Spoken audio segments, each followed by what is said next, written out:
And welcome back to Win Science. आज हम पढ़ने जा रहे हैं क्लास 9 सीबीएसई का टॉपिक जिसका नाम है ग्रेविटेशन। खत्म हो चुका है, इसका नाम है वर्क एंड एनर्जी। तो ये नया टॉपिक हम पढ़ने वाले हैं। वर्क एंड एनर्जी मतलब वर्क मतलब क्या, काम, और एनर्जी मतलब ताकत। तो कुछ इस तरीके का टॉपिक ये होने वाला है। बहुत ही ज़्यादा इंटरेस्टिंग होने वाला है। इस टॉपिक से आप बहुत कुछ सीख के जाने वाले हो। You are watching win science and if you are watching for the first time hit the subscribe button, और जो लोग पहले से देख रहे हैं hit the like button, share भी कर सकते हो। तो अब हम जानने वाले हैं कि हमने इससे पहले वाले टॉपिक्स में क्या क्या पढ़ रखा है और हम आगे क्या पढ़ने वाले हैं।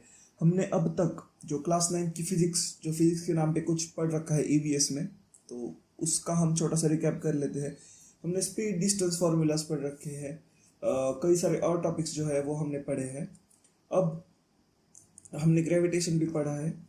अब जो एक बहुत ज़्यादा इंपॉर्टेंट टॉपिक आ जाता है वो है वर्क एंड एनर्जी। अब ये ना वर्क और एनर्जी हर जगह पे रिलेटेड है। मतलब हर जो कुछ आप नेचर में देखते हो वो सब कुछ किसी एनर्जी की वजह से हो रहा है, और कोई फोर्स लग रहा है तो उस वजह से हो रहा है। मतलब फोर्स के कारण, एनर्जी के कारण फोर्स लग रहा है, और फोर्स के कारण वर्क हो रहा है। तो कुछ इस तरीके से फ्लो है। तो वो हम इस नए वाले टॉपिक में जानने वाले हैं। और ये नया टॉपिक सच में बहुत ज़्यादा आपको सिखा के जाने वाला है। और ये टॉपिक इतना ज़्यादा आप लोगों में इंटरेस्ट पैदा कर देगा कि आप लोग काफ़ी सोचने के लिए मजबूर हो जाओगे कि हमारे आसपास की दुनिया जितनी हमें सिंपल दिखती है, जैसे इस ऑब्जेक्ट का यहाँ से यहाँ पे आ जाना या फिर इस यहाँ से यहाँ पे आ जाना, तो वो जितना आपको सिंपल लगता है उतना सिंपल ये है नहीं। ये आप जान के बहुत ज़्यादा हैरान होने वाले हो, और ये टॉपिक आपको बहुत अच्छा भी लगने वाला है। तो welcome for the work and energy class 9 CBSE का topic. You are watching win science. और अब हम चैप्टर के अंदर डाइव इन करने वाले हैं। जिन लोगों को ये नोट्स चाहिए तो वो यहाँ से लिख के ले सकते हैं, स्क्रीनशॉट्स ले सकते हैं। और अगर स्क्रीनशॉट्स नहीं लेने तो फिर आप आपके टेक्स्ट बुक में भी ये लाइंस ढूंढ के उनको हाईलाइट करके पढ़ सकते हो। बिकॉज इस टॉपिक में से इतने भी ज़्यादा फार्मूलाज नहीं है, लेकिन कुछ फार्मूलाज ऐसे हैं जो आपको 11th-12th तक काम आने वाले हैं। So stick with me, you are watching win science. और अब हम स्टार्ट करने वाले हैं। Concepts that make us understand and interpret many natural phenomenon is work. Work is closely related to work and energy and power. तो ये जो work term है, तो कुछ ऐसे कंसेप्ट है जो हमें वर्क के बारे में बताते हैं। और ये जो वर्क है वो एनर्जी और पावर के साथ बहुत ज़्यादा एक रिलेटेड चीज़ है।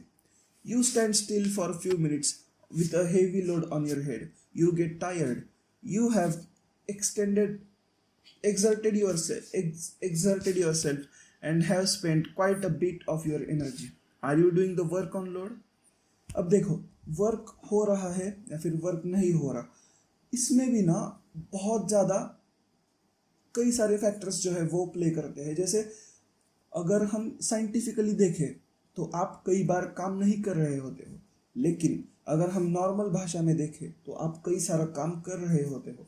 जैसे अगर आपने आपकी गाड़ी स्टार्ट की, आप कहीं दूर दोस्त के घर पे जाके फिर वापस एक कोई काम होगा मम्मी ने दिया हो वो करके धनिया लेके आए, और फिर अगर आप घर पे आ गए तो आपको लगेगा कि शायद वर्क मैंने बहुत ज़्यादा किया है। लेकिन कई बार यही वर्क फिजिक्स के टर्म में अगर साइंटिस्ट को डिफाइन करना पड़ेगी क्या ये वर्क है, तो वो डिफाइन नहीं होगा, वो वर्क की तरह क्लासीफाई होगा ही नहीं।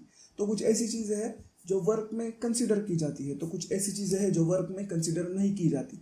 अगर आप सिर्फ एक ट्रेन में बैठकर दिल्ली से मुंबई आ जाओ तो वो वर्क समझा जाता है, लेकिन अगर आप पूरा का पूरा साउथ इंडिया घूम के फिर आपके घर जाओ तो वो वर्क नहीं कंसिडर किया जाता।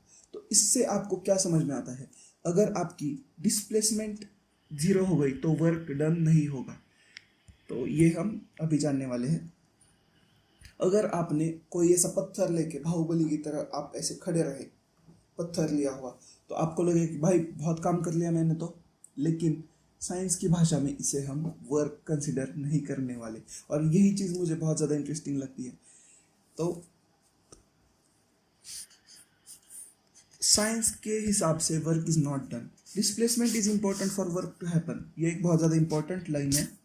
Displacement is necessary for work to happen. अगर डिस्प्लेसमेंट होगा तभी हम कहेंगे कि वर्क हो रहा है. You climb up a step of a staircase and reach the second floor of the building just just to see the landscape from there. You may even climb up a tall tree. If we apply the scientific definitions, अगर scientific definition से देखा जाए तो आपका displacement कुछ ना कुछ हो रहा है. अगर ये पेड़ है मान लो और ये कुछ h हाइट पे है और आप यहाँ से यहाँ पे चढ़ गए तो आपका डिस्प्लेसमेंट हुआ है. इसका मतलब क्या, आपका वर्क हुआ है. तो कुछ यही हमें बताता है कि वर्क कहाँ पे हो रहा है और वर्क कहाँ पे नहीं हो रहा. तो these activities involve a lot of work. अगर आप सिर्फ वो मॉल के जो एस्केलेटर्स होते हैं ना उन पे चढ़ जाओ और अगर आप हाथ भी अपना ना हिलाओ, मतलब पैर भी आपका ना हिलाओ, फिर भी आप कुछ हाइट पर जाते ही वर्क कर रहे हो. लेकिन अगर आपने ऊपर जाके फिर नीचे आ गए तो आपका वर्क जीरो माना जाएगा बिकॉज आपका डिस्प्लेसमेंट जीरो है.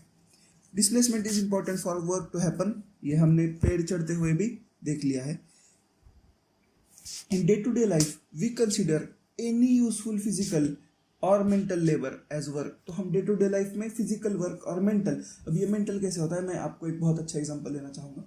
देखो जब आप बहुत ज़्यादा सोचने, अब आप तो 9th-10th में हो, लेकिन जब आप बहुत ज़्यादा सोचने लगोगे ना तो भी आपको एक काइंड ऑफ टायर्डनेस आ जाती है.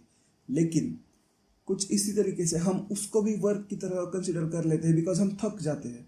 लेकिन साइंस की भाषा में activities like playing in a field, walking with friend, humming a tune, watching a movie, attending a function are sometimes not considered to be work. हाँ, साइंस कहता है ये वर्क है ही नहीं. वर्क वही है जिसमें डिस्प्लेसमेंट हो रही है.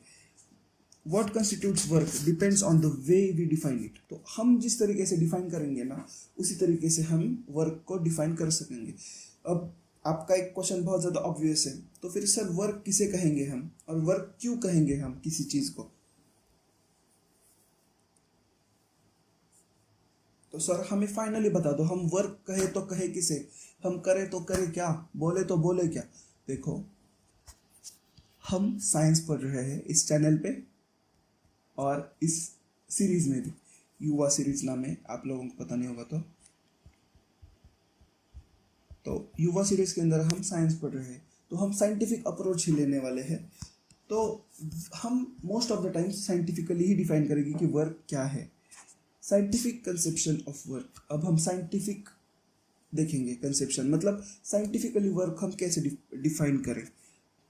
Push a payable lying on the surface. The pebble moves through the distance.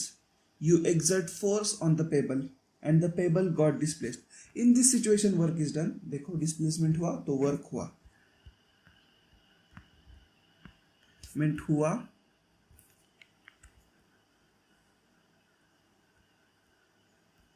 हुआ तो वर्क हुआ. HUVA.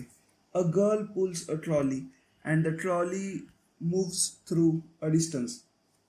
एक लड़की शॉपिंग कार्ट की जो ट्रॉली होती है उसे पुश करती है यहाँ से वहाँ, मतलब एक शॉपिंग मॉल के इस कोने से उस कोने तक ग्रोसरी शॉप करते करते वो पुल कर लेती है.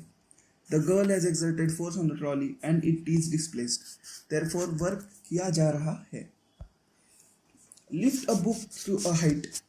चलो मैं आपके लिए ये भी कर लेता हूँ, ये सस्ता वाला एग्जाम्पल. ये माउस पैड है लेकिन आप इसे कोई बुक मान लो, मैं यहाँ से उठा के यहाँ पे रख दूंगा.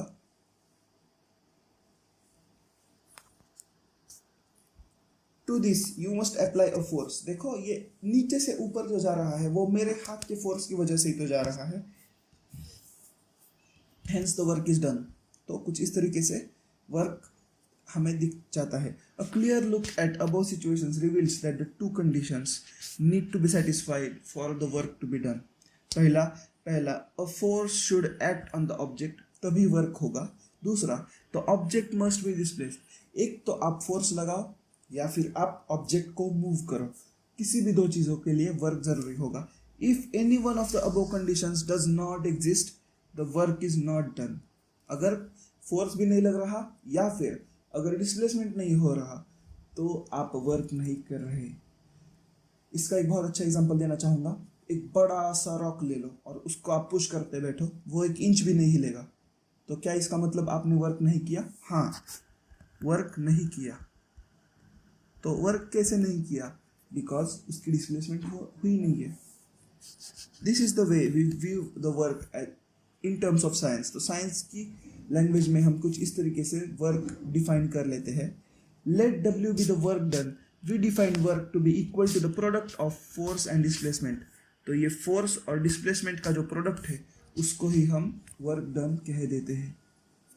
सिंपल डेफिनेशन, जब आप किसी भी ऑब्जेक्ट को यहाँ से लाके यहाँ पे रखोगे तो कुछ डिस्प्लेसमेंट आ जाएगा s, और इससे लगने वाला जो फोर्स है वो फोर्स का अगर आप डिस्प्लेसमेंट से मल्टीप्लाई कर दो तो आपको ये फॉर्मूला मिल जाता है W is equal to F into S.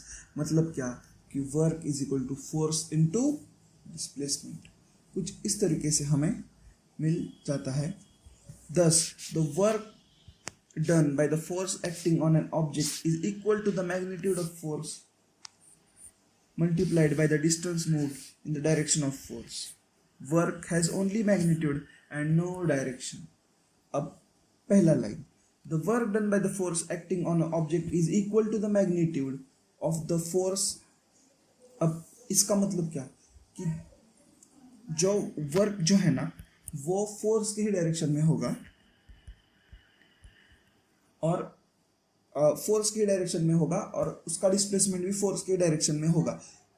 दूसरी बात, work has only magnitude and no direction. तो वर्क को जो है डायरेक्शन नहीं होगा, उसको सिर्फ मैग्नीट्यूड होगा।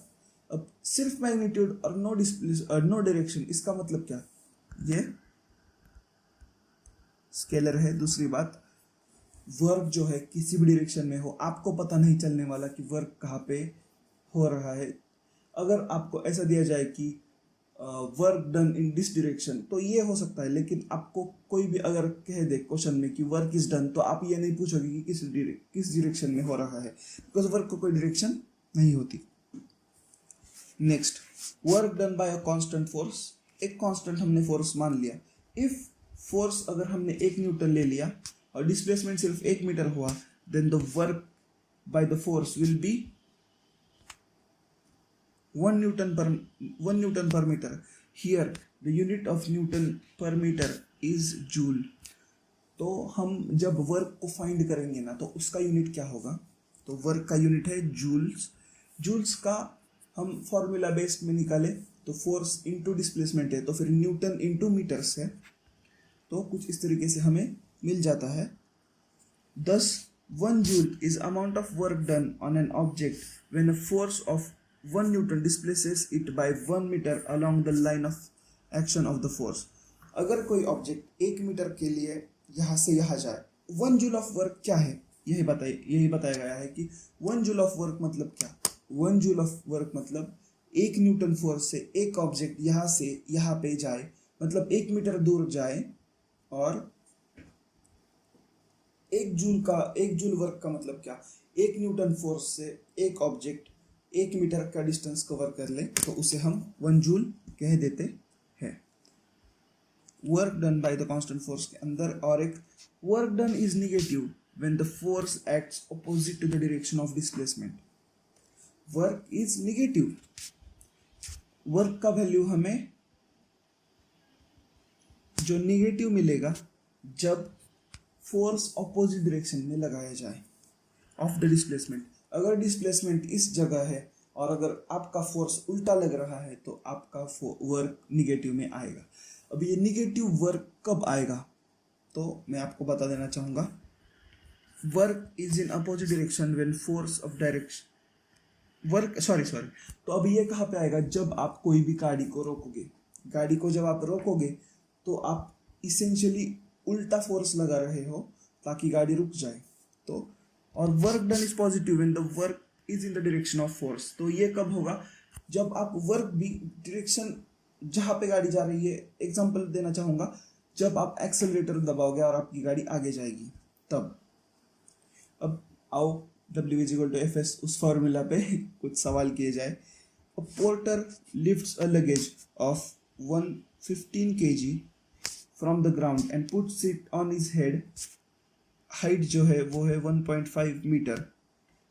Calculate the work done. अब देखो W is equal to F into S जो हमने जाना। अब यहाँ पे फोर्स कितना लग रहा है, अगर ये वेट है तो ये नीचे देखो पोर्टर उतना ही वेट लगाएगा जितना मतलब ग्रेविटी उसे नीचे खींचेगी। तो इसका मास है 15 और इसका ग्रेविटी है 10। तो हम ग्रेविटी 10 लेके चलेंगे बिकॉज 9.8 लोगे तो कैलकुलेशन बढ़ जाएगी। तो फोर्स जो है वो हमारी आ जाएगी mg इंटू एस जो है डिस्प्लेसमेंट।